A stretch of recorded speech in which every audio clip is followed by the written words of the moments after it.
This afternoon, I'd like for you to turn with me in your Bibles to the second epistle of Paul to the Thessalonians.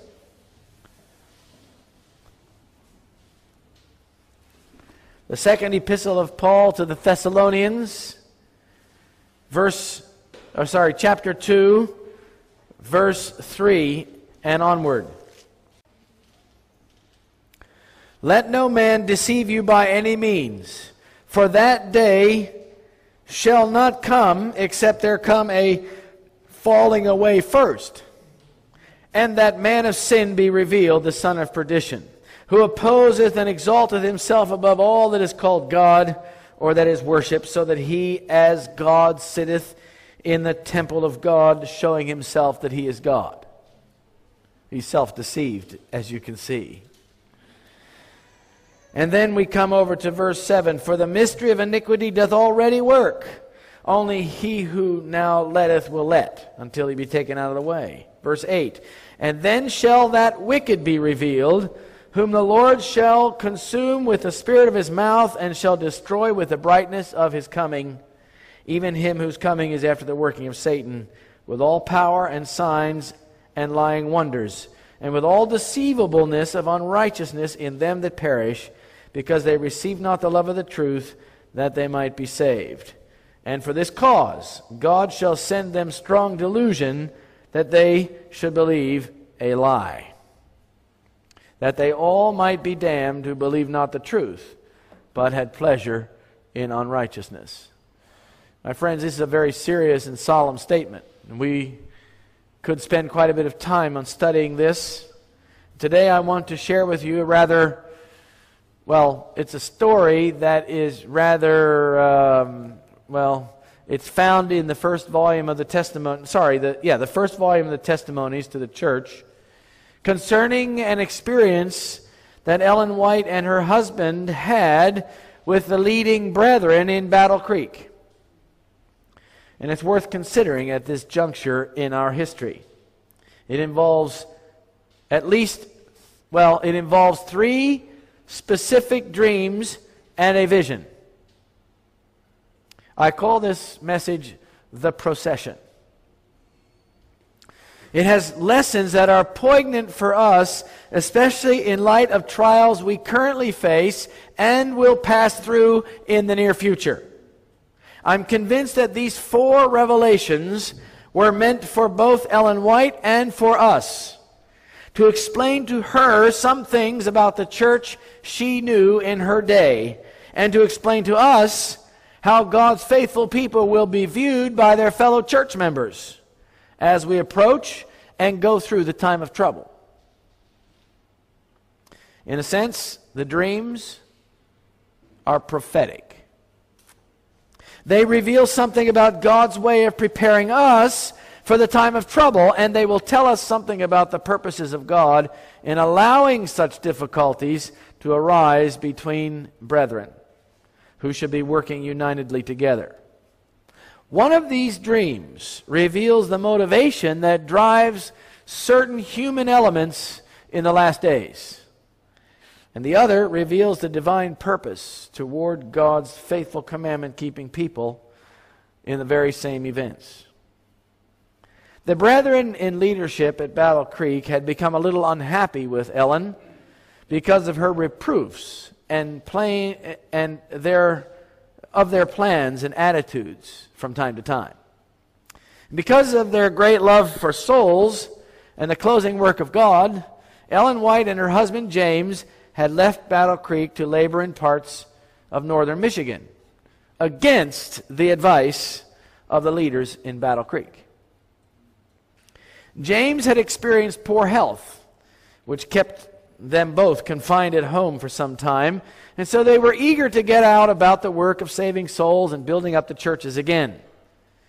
Yet Ellen and James believed that it was their responsibility to work for souls and to strengthen the small churches that were struggling with many issues. Even though James was still sick, and even though the brethren in Battle Creek opposed their departure, they decided that it was time to go out and minister to the churches and people in various places with their witness. So this they did among difficulties of travel. And we think travel is difficult today. But back then, it was in a buggy, open buggy. And in this case, during extremely cold weather, ice and snow, and often terrible roads over which to travel. But they felt comfort and strength by the warm reception and good response of the people where they labored. Eventually, James began to get better as he labored by the side of his wife Ellen. Please note that they left Battle Creek without the approval of the leaders. This was not at all appreciated. Perhaps they thought that James and Ellen were too independent and should yield to their opinions. And while they were in northern Michigan, a certain wealthy brother from New York visited Battle Creek and then came to where they were. He had heard negative things about the whites in Battle Creek, including that James was mildly insane and that his testimony could not be trusted. This he represented to the very people for whom James and Ellen had been working for in northern Michigan, and set back their work at least 2 weeks, according to Ellen.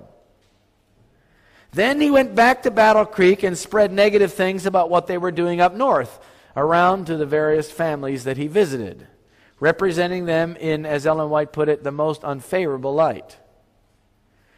That's when Ellen had the first dream. She was with a heavenly being. She does not say whether it was Christ or an angel, but it was one of a commanding manner and a dignified deportment. As they went from house to house in Battle Creek, before they knocked on the door, they would listen to the conversation inside. In every house, the subject was the same. The people were discussing the whites and their work, especially that of James, in a most exaggerated and negative light. The voice of the brother from New York was heard speaking evil of their work up north, while the ones in Battle Creek were relating unkind things that they thought they knew.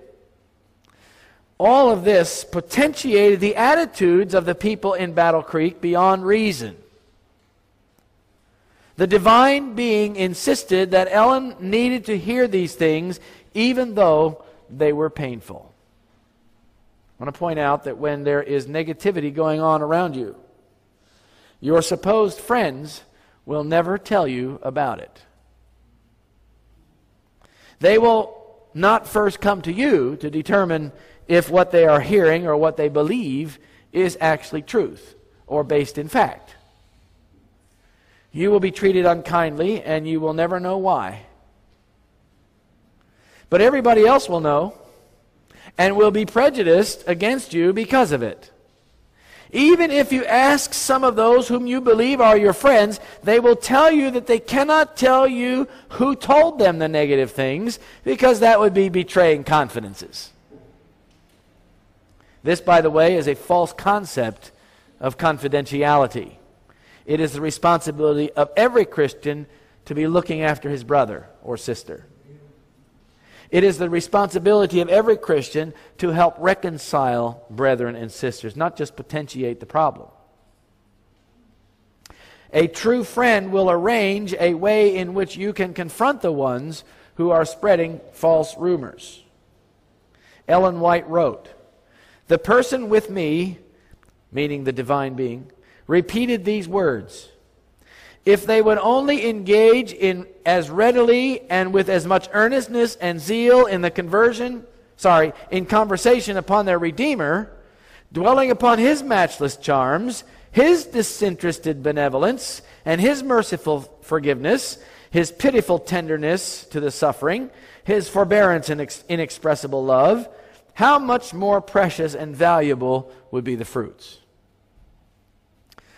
The conversation where Christ and the characteristics of His life are the themes dwelt upon will refresh the spirit, and the fruit will be unto holiness and everlasting life. That's what the divine being said to her in her dream. Eventually, the whites moved to another district and labored there for a while. But as you know, all was not well in Battle Creek toward them. Previously, during James's protracted illness, various brethren had offered the whites money to support their work to the tune of nearly $1,000, which was, in those days, a very large sum of money. James White had always refused this financial support, and he told them that he would let them know if ever he had come into circumstances in which he needed it. When he came into straight places, he sold what he could of his personal possessions to make ends meet. But eventually, this was not enough. Then tragedy struck. Perhaps in the providence of God, their only and much needed cow died, leaving them in the most difficult circumstances. James White felt that the time had come to ask for a little help. He wrote to a brother in Battle Creek and said that if the church would esteem it a pleasure to make up the loss of the cow, they might do so. Nothing was done to relieve their necessity, even though the brethren in Battle Creek knew that they knew James well enough to know that he would never ask for help unless he was in the most difficult and needy circumstances. Nevertheless, this innocent act created an excuse for suspicion among the brethren in Battle Creek, which the whites at first knew nothing about. And while the whites were incessantly traveling abroad, working for God, and dedicating all their energies to building up the church, the brethren in Battle Creek accused James of being insane on the subject of money. And they spread rumors around that alienated the leading brethren in Battle Creek from them. Have you ever experienced anything like that? Rumors go around about you and nobody will tell you what they are. And if they do tell you what they are, they won't tell you where they got them from. And little things potentiate suspicions. Little innocent things. James and Ellen White had suffered much already while on their journeys when letters started coming to Ellen of a very disturbing and discouraging nature. Those are the terms she uses. Apparently, they were advised of some of the rumors going around in Battle Creek, and Ellen White felt a very heavy burden on her heart. Ellen could not sleep at night and was burdened down with grief. She hid her feelings, however, from her husband and from the family with whom they were staying. Ellen White had been aware of the low spiritual condition of God's people, which is always the foundation for unjust criticism and suspicion and disunity. Eventually, they decided to return to Battle Creek. James went back there fully anticipating a warm reception and looked forward to rejoicing in the success of his work with his brethren in leadership. On the way back to Battle Creek, they stopped at a place called Orange and held a meeting. They and the local brethren there were greatly refreshed and by the Spirit of the Lord. But that night, Ellen had another dream. So remember, she had one dream in which it was made clear to her that things were not the way they should be in Battle Creek. People were spreading rumors and discussing things about them behind their backs. This dream was no doubt in the mercy of God, meant to warn Ellen once again of the kind of attitudes they would meet at Battle Creek. But this dream had a different character than the first. This one was not just about personal grievances that were circulating around. It was a revelation of how those personal grievances had matured to the point where the momentum had taken on an agenda. You following me? Little personal grievances can get going, and if they're not resolved, they begin to spread around, and eventually they mature to the point where they take on an agenda. An agenda that was in the spirit of Antichrist and the papacy. The dream she saw clearly identifies this. This dream was also a revelation of the character and spirit that motivates all those who indulge in suspicion against their fellow brethren.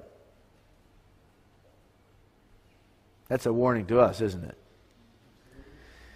It has the most solemn implications. Here's the dream.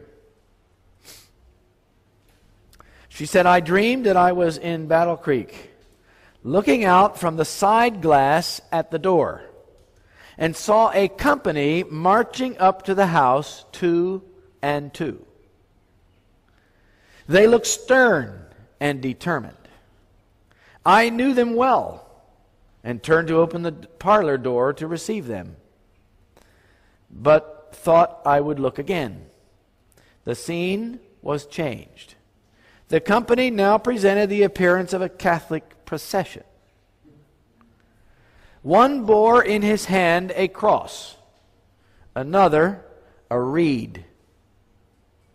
And as they approached, the one carrying the reed made a circle around the house, saying 3 times, This house is proscribed. The goods must be confiscated. They have spoken against our holy order. Terror seized me, and I ran through the house out the north door, and found myself in the midst of a company, some of whom I knew, but I dared not speak a word to them for fear of being betrayed. I tried to seek a retired spot where I might weep and pray without meeting eager, inquisitive eyes wherever I turned. I repeated frequently, if I could only understand this, if they would tell me what I have said or what I have done. I wept and prayed much as I saw our goods confiscated. I tried to read sympathy or pity for me in the looks of those around me, and marked the countenances of several whom I thought would speak to me and comfort me if they did not fear that they would be observed by others. I made one attempt to escape from the crowd, but seeing that I was watched, I concealed my intentions. I commenced weeping aloud and saying, if they would only tell me what I have done or what I've said. My husband, who was sleeping in a bed in the same room, heard me weeping aloud and awoke me. My pillow was wet with tears, and a sad depression of spirits was upon me. It's quite an impressive dream. Perhaps some of you have read this dream before, but never really thought about the prophetic implications. And so I want to think about this dream for a few minutes this afternoon. There are several very notable features. First, Ellen White recognized those that had marched up to her house, 2 and 2. And she knew them well, she said. These were no doubt her own brethren with whom she and James had an intimate fellowship. Moreover, they were apparently church leaders. After all, ordinary church members aren't usually in a position to make proscriptions of houses and goods. In a historical Catholic setting, it is the church leaders who do this and get the people to cooperate with them. Apparently, the Whites would have had no idea that these visitors were anything other than genuine believers and faithful followers of Christ. Yet they had come to their house on a hostile mission, as evidenced by their stern and determined expression on their faces and by what they said. It's obvious from the 2 and 2 procession that this was a deliberate act. It may even have been related to a formal decision. In the case of Ellen, she had reproved certain of these leaders for certain things they had done, and no doubt some of them were smarting from it. This dream certainly represents the spirit that arises when the spirit of Rome infiltrates the church. The Jesuits, for instance, throughout history are known for sowing discord among brethren and seeding them with the papal spirit. But let us remember that the principles we're discussing are of carnal human nature. The Jesuits simply used that to promote and apply their agenda. When men become suspicious or envious of their fellow laborers, they often resort to the spirit of domination. This is a spirit that can be easily managed by Rome or by its agents. If we want to prevent a slide toward Roman Catholic principles in God's church in the last days, we too must understand this spirit and resist it vigorously. Listen to this statement from Testimonies to Ministers 360 and 361. The holy principles that God has given are represented by the sacred fire. But common fire has been used in place of the sacred. Plans contrary to the truth and righteousness are introduced in a subtle manner on the plea that this must be done and that must be done, because it is for the advancement of the cause of God.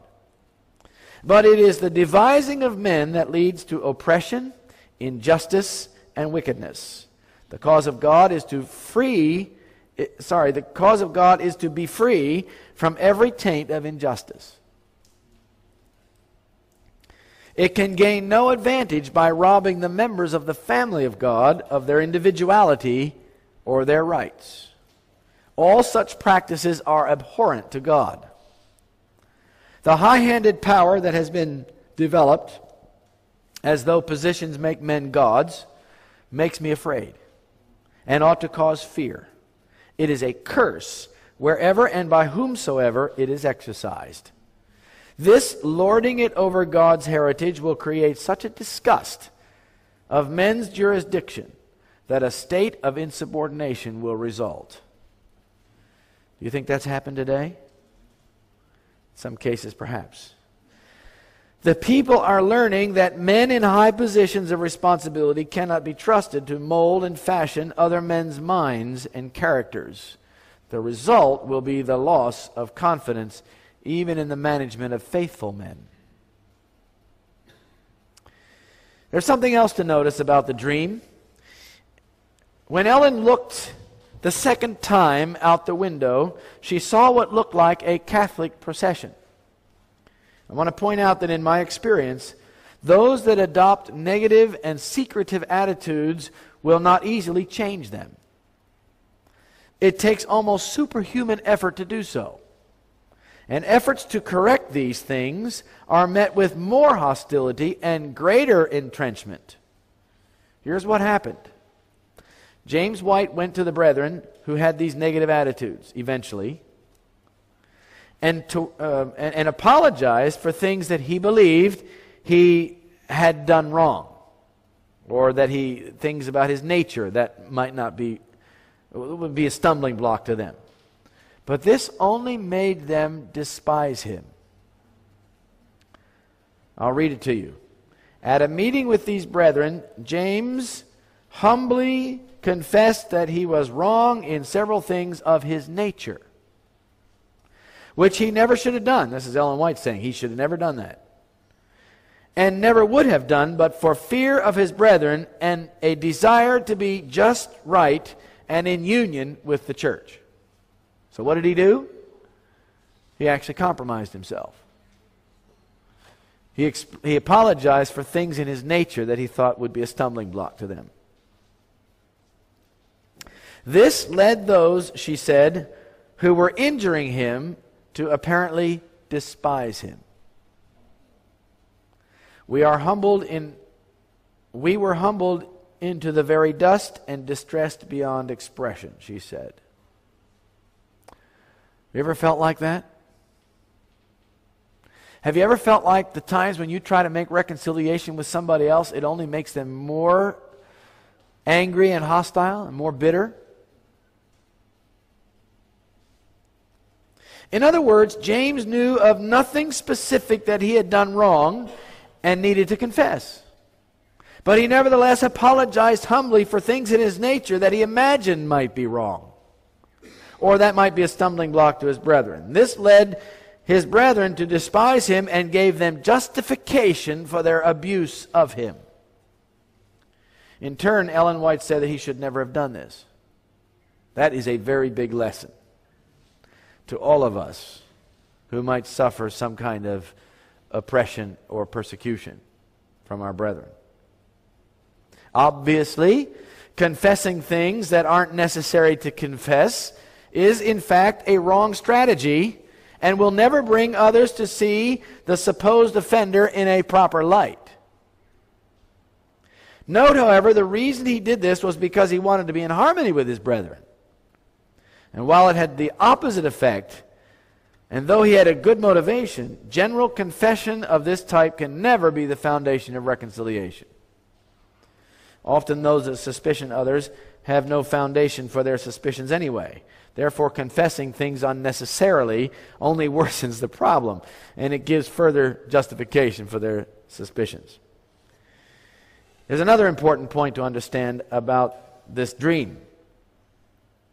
There was a public castigation of the supposed offenders. The Catholic procession proscribed the house and confiscated the goods while people outside the house were watching. Moreover, this made it so that the suspicion was spread to others, some of whom Ellen White knew and some of whom she did not. That happens, doesn't it? Yeah? Hello? In their eyes, the Whites were discredited because the leaders who had made statements to bring them under a cloud of suspicion. The dream reveals the true spirit behind such manifestations. It is directly from the mystery of iniquity. Suspicion, unjust accusations, and criticism are directly from the spirit of from the mystery of iniquity.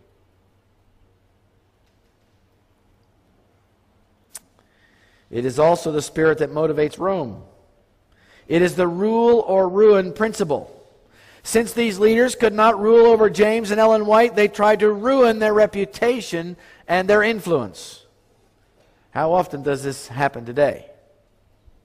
Men who have sweet fellowship with one another become alienated over unjust suspicions, and they suffer under a great cloud of false accusation. In addition, the work of God is damaged in a way. Yet God permits these things for His own purposes, as you will see. Some will work hard and with dedicated heart and soul to do a good work for the Lord. They build a house that is a monument to His truth. Sometimes it's a church. Other times it's an institution. They put their heart into the work. They dedicate their body and soul and sacrificially extend themselves or overextend themselves to build it up. But once it's established, others come along and cast suspicion upon them. And in effect, proscribe the house that they have built. They insinuate evil motives and unjustly criticize their efforts. The result is their goods and their good works are confiscated and cut down or made worthless to those that have built it up. Notice that the reason for proscribing the house and confiscating the goods was because they had spoken against the holy order. In other words, these men have created their own religious order that will not tolerate any opposition or reproof. It will seek to rule or ruin and will attempt to control those who are supposedly under their jurisdiction. This is the spirit of Rome, my friends. Unless we understand it, unless we fight it with all that is within us, it will become the operative principle in our churches and in our homes, schools, and institutions. The cross is the universal symbol of Rome's authority. The fact that one of them was carrying a cross tells us that anyone who uses religious authority improperly is in league or cooperation with Rome, whether they realize it or not. After all, if there are infiltrators, they often work in such a way so that those whom they manipulate have no idea they're under the influence of the secretive powers. Another one of the procession was holding a reed. A reed is a biblical symbol of punishment. The idea presented, therefore, is that punishment meted out on those that do not go along with the existing religious order. Do you think that today there is a religious order that has been constructed that will not tolerate, or that will tolerate no dissent, and that there are psychological and administrative punishments that are meted out against those that oppose them? It happens today, doesn't it? Listen to this famous statement from the pen of inspiration. The enemy of souls has sought to bring in a supposition that a great reformation was to take place among Seventh-day Adventists, and that this reformation would consist in giving up the doctrines which stand as the pillars of our faith and engaging in the process of reorganization. Were this reformation to take place, what would result?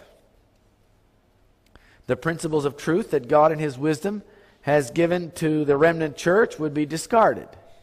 Our religion would be changed. The fundamental principles that have sustained the work for the last 50 years would be accounted error.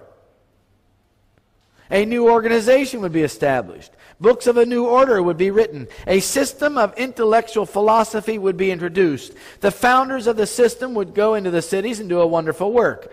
The Sabbath, of course, would be lightly regarded, as also the God who created it. Nothing would be allowed to stand in the way of the new movement. By the way, I should point out that this has just made a reference to creation, which is a very big issue of controversy right now in our church. In this new system of philosophy, you see, intellectual philosophy. Nothing would be allowed to stand in the way of the new movement. The leaders would teach that virtue is better than vice. But God being removed, they would place their dependence on human power, which without God is worthless. Their foundation would be built on the sand, and storm and tempest would sweep away the structure. You're familiar with that statement. If nothing is allowed to stand in the way of the new movement, that means there has to be a way to castigate or defame or otherwise punish those who might try to get in the way of the new movement. Today there's a serious attempt to remove the pillars of our faith. One of these is the long-established hostility of those among us in the scientific and academic community to do away with the biblical teaching of creation as a literal, recent fiat creation. 6 days. 6 literal days. This is also a direct attack on the Sabbath, and it is also a direct attack on biblical authority. And if you do away with creation, you overthrow the whole Bible and every detail of the Seventh-day Adventist message. Did you know that? That's the consequences. That's what they're trying to do.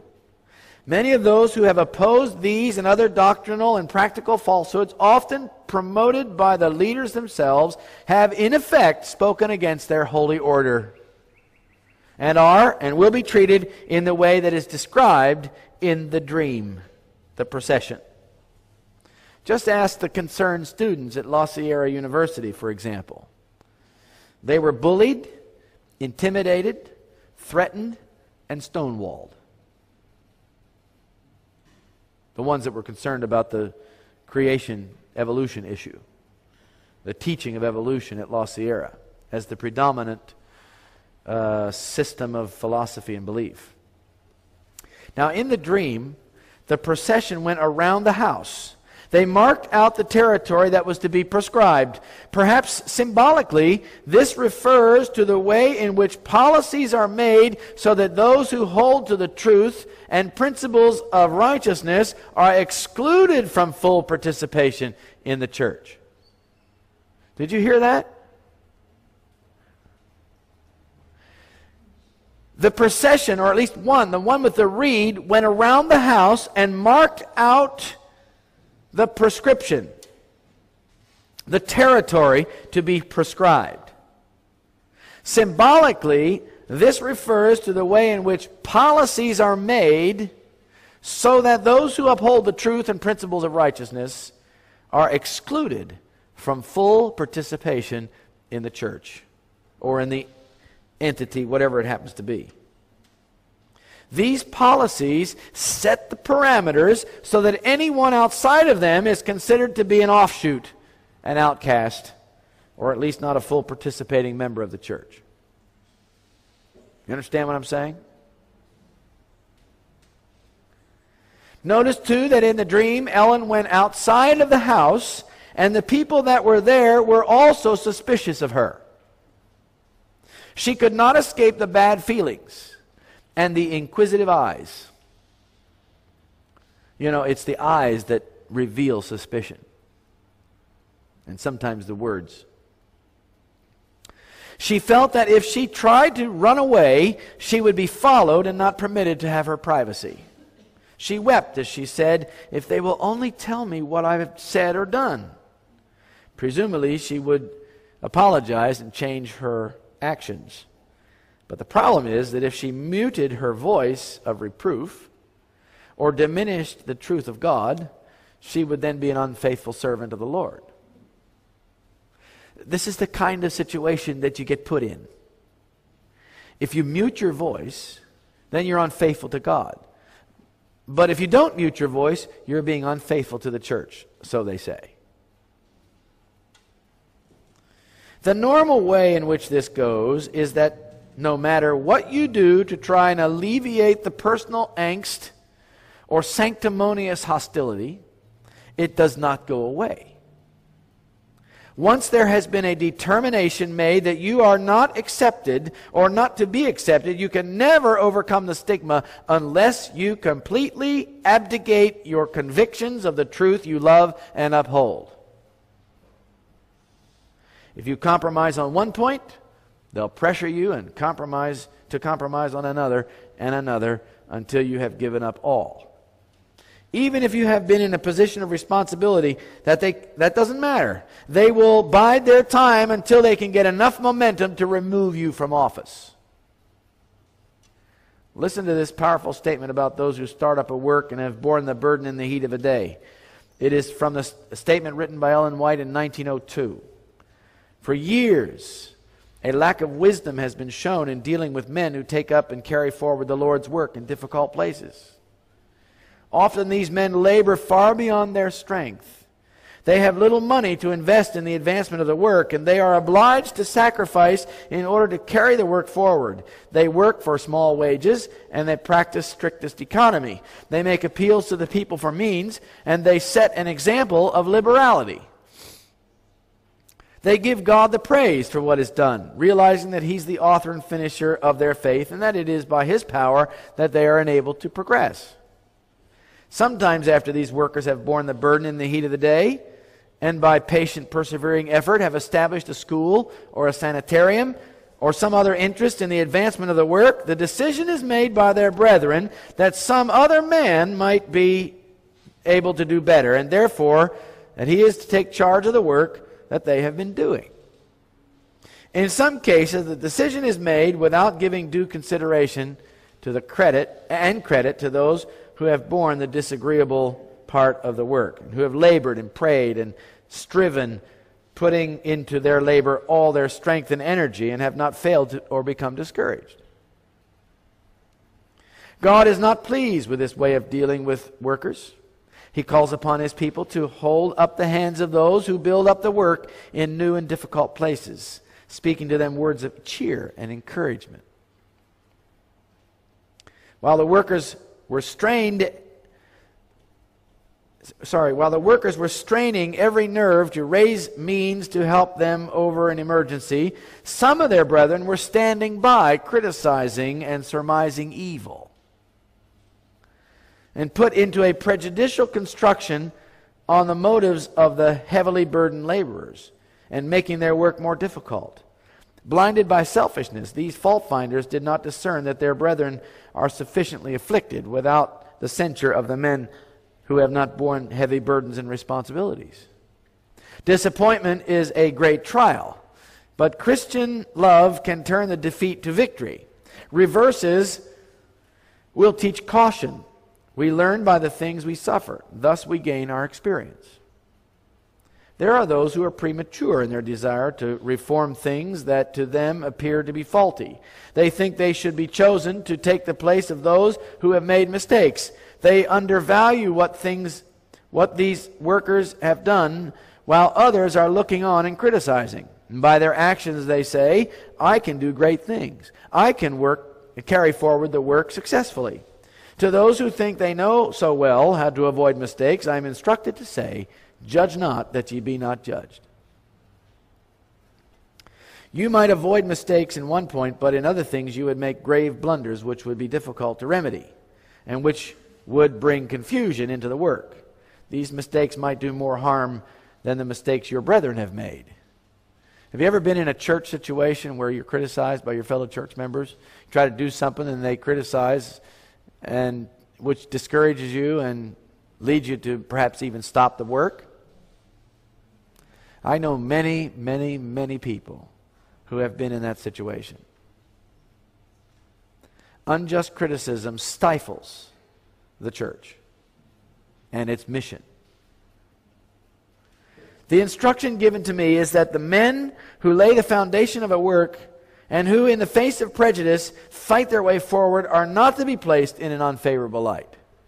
You know, if you try to do something, sometimes you stand in defense of the truth, you get criticized and placed in an unfavorable light. There are earnest workers who, in spite of criticisms of some of their brethren, have moved forward in the work of God that God said should be done.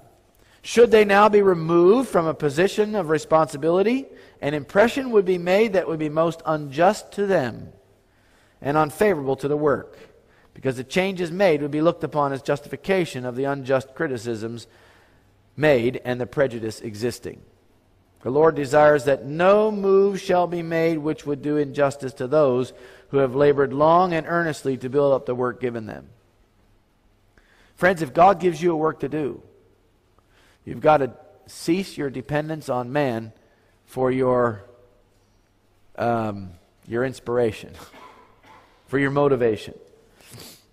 And while this statement includes some specific references to certain types of circumstances, there is obviously a general application of the principles it contains. If you are going to start a work, my friends, expect to be criticized. If you're going to do something worthwhile for God, expect that others are going to make accusations. It's so easy to become angry or bitter or upset when somebody makes accusations, when it's obvious that this is the way that Satan often works. You know, we should expect it. When it's happened to me, I was sometimes shocked by the things that my friends, or what I thought were my friends, would say behind my back. And nobody would tell me who said it. So I can't go make it right with that person. I can't address it with anyone.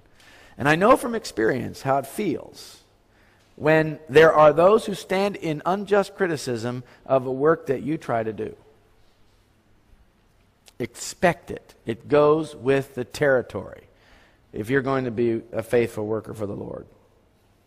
And all this is a great trial to those who love the truth for Christ's sake, and who have upheld and worked to build it up in their own blood, with their own blood, sweat, and tears. It causes them great anguish to hear the unjust criticisms and the political efforts to remove them from office or from their responsibilities by those who think they know better how to do the work. And unless you've been through it, you can't really understand it. But if you live long enough, you'll go through it. Ellen White looked for sympathy from some of the faces she saw in the crowd. She saw in some a willingness to comfort and encourage her, but they were not willing to say anything for fear of being observed and consequently proscribed, as Ellen White and James White were. Note that there were several, or only a few anyway, that she thought might console her. The fact is that most would not. Probably because they were in harmony with the general condemnation and stigma. Today there are many that are sympathetic to the truth and to those who uphold and support it. But they are afraid to be labeled with the stigma that they suffer, that they would be suffered to bear. Like in the time of Elijah, there were 7,000 who had not bowed the knee to Baal. They were silent and did not openly support the work of God. Godly Obadiah was doing what he could to help the prophets of God, but he had to do it secretly. The same was true in Jesus' day. When he healed the blind man, his parents were unwilling to openly support what Jesus had done for fear of the Jews. And so it is a common thing for good people to be silent in the midst of injustice and condemnation because they fear to be labeled with a negative stigma. While God does not always condemn this, it nevertheless creates a problem for those that are under the pressure of the spirit of Rome. Ellen White's pillow was wet with tears when she was awakened by her husband. This represents great anguish. And I suspect that many of God's faithful people will have similar anguish as we near the end of time. It is those that weep between the porch and the altar who are going to be saved in the end. Note that to weep between the porch and the altar suggests that it is a public distress. It is a public weeping that is involved. Those that love the truth more than anything else will have this experience that Ellen White had in her dream. That's why I say it's prophetic. If you haven't already experienced it, you certainly will as we get close to the close of probation and the time of trouble. Here's an incredible statement from the Spirit of Prophecy that inclines us to see the reality of this. It's from Testimonies to the Church, Volume 5, page 463. Testimonies, Volume 5, page 463. The work which the church has failed to do in a time of peace and prosperity, she will have to do in a terrible crisis, under the most discouraging and forbidding circumstances. The warnings that worldly conformity has silenced or withheld must be given under the fiercest opposition from enemies of the faith. And at a time when the superficial conservative class, whose influence has steadily retarded the progress of the work, will renounce the faith and take their stand with its avowed enemies, toward whom their sympathies have been long tending. These apostates will then manifest the most bitter enmity, doing all in their power to oppress and malign their former brethren and to excite indignation against them. This day is just before us. I used to think this experience as in the future, when the time of trouble comes upon God's people. And of course that's certainly true in the broadest sense. But many have already abandoned the faith. Many have already taken their stand with its avowed enemies. And now they are already manifesting the most bitter enmity and are doing all in their power to oppress and malign their former brethren, whom they now consider to be offshoots or unfaithful or whatever. Many have already joined the spirit of Rome and are now involved in the Catholic procession against those they wish to proscribe. The Whites moved on to the next town, and in a few days they had arrived in Battle Creek. There, instead of rejoicing in their work, the Whites met with a very cold reception. They had come back home like weary children, as she said, needing comforting words and encouragement, but there was none.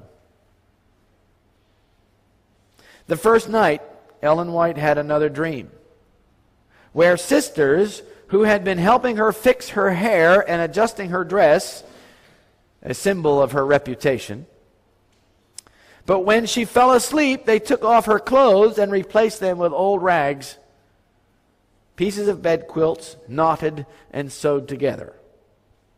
The implications are simple. Those who are sometimes your friends, pretending to help you through a problem with your reputation, are actually working against you. In fact, Ellen White said she saw the fulfillment of this dream in Battle Creek.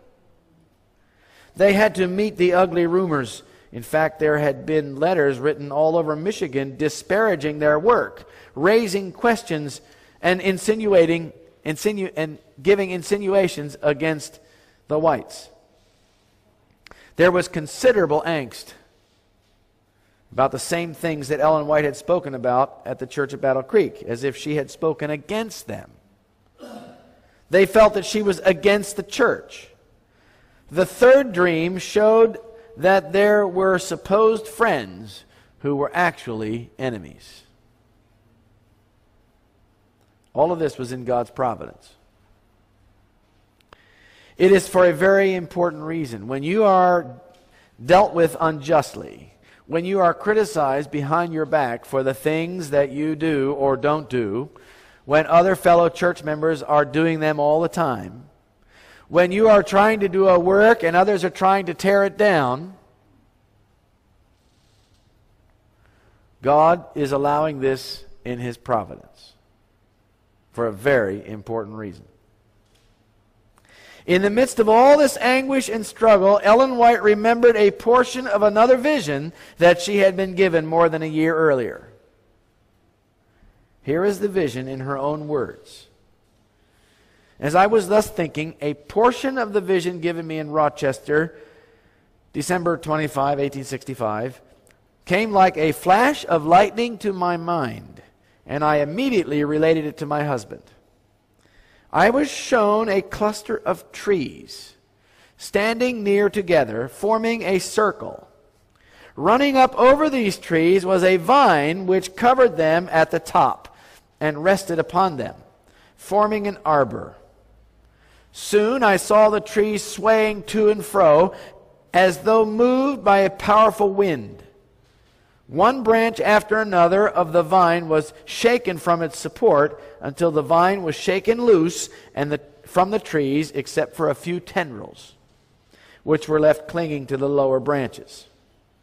A person then came up and severed the remaining clinging tendrils of the vine, and it lay prostrate on the earth.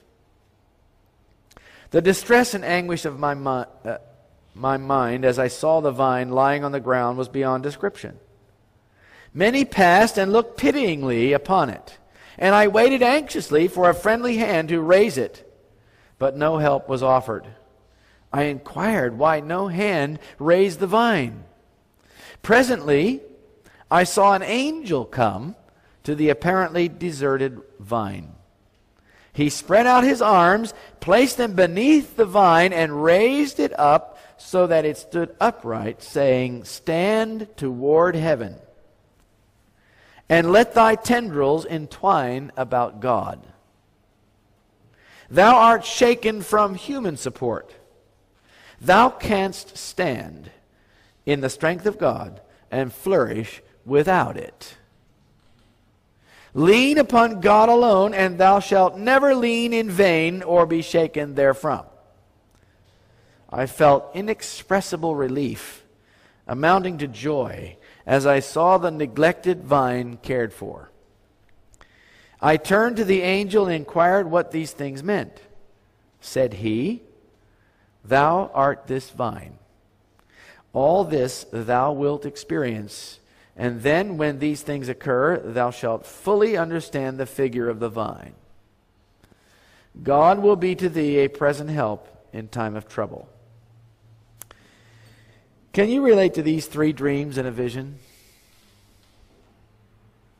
I can. You must also have the same experience of James and Ellen White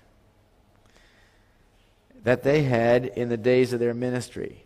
If you uphold the truth, you will be forced to cling to God and be released from human support. This is hard for some people to take. It's hard for most of us, if not all of us. I mean, let's be practical here. It is also emotionally difficult because we expect so much from our fellow man, including our friends. But these are unreasonable expectations, and they are feeble. And God will make sure that you are shaken from them. For the arm of flesh will certainly fail you.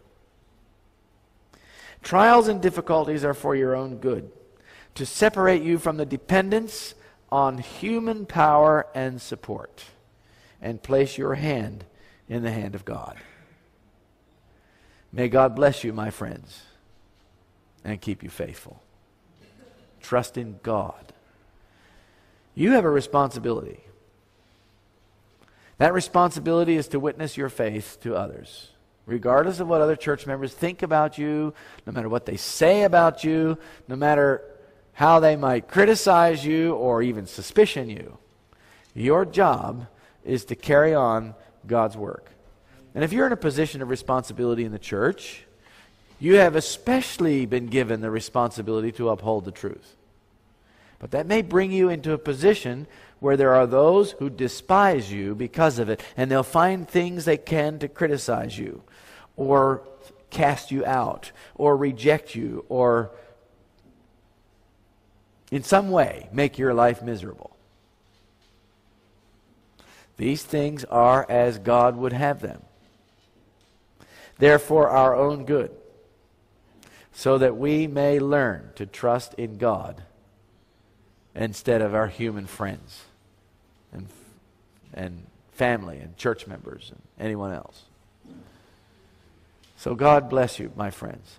May He help you to be as faithful as Ellen and James White were to the calling that God placed upon them. Have you ever experienced these kind of things? Anybody have? Yeah? Sure you have. I have too. And I've learned over the years that if I bind up my emotions in the approval of other people, I am going to be terribly disappointed. And if I bind my emotions to them in such a way as that their approval is more important to me than the approval of God, I will inevitably compromise my faith and leave behind the principles that should be the motivation of my life. So don't turn from this story as perhaps not relevant to you, because it is. So may God help us to become faithful and to live by principle. There will be a procession. That procession will eventually proscribe you and everything you stand for and everything you've done. But now you know where it comes from. And you know that God can sustain you and help you through that time. Would you kneel with me in prayer?